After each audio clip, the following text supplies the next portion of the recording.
মুনাফিক কে? এ আমার মতো লেবাসদারি, এ টুপি আছে, এ দাঁড়িয়ে সব আছে, এরই তো মুনাফিক। আর ইমামদেরকে বলছি, একটা মাসালা উল্লেখ করছি, বা আমার এখানেও যদি কাউ থাকেন, দুঃখের জায়গা থেকে কথাগুলো এখন ওপেন করতে হইতেছে। শুনেন, আপনি যদি এটাকে চাকরি মনে করেন, এই জায়গাটাকে যদি চাকরি মনে করেন, তাহলে আপনি কি?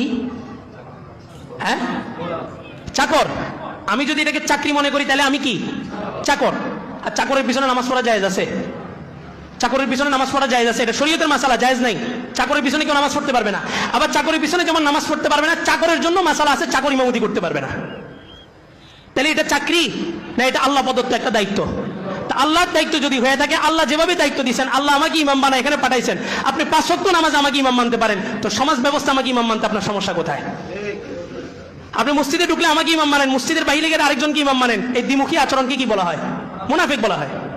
তো মুনাফিকের আলোচনাই তো চলতেছে। ইসলামের সবচেয়ে বড় ক্ষতি করছে কে? মুনাফিক।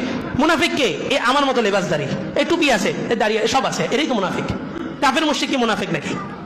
কাফের মুশরিক ইসলামের অতটা ক্ষতি করতে পারবে না, ইসলামের নাম দিয়ে ইসলামের যতটা ক্ষতি এরা করতেছে।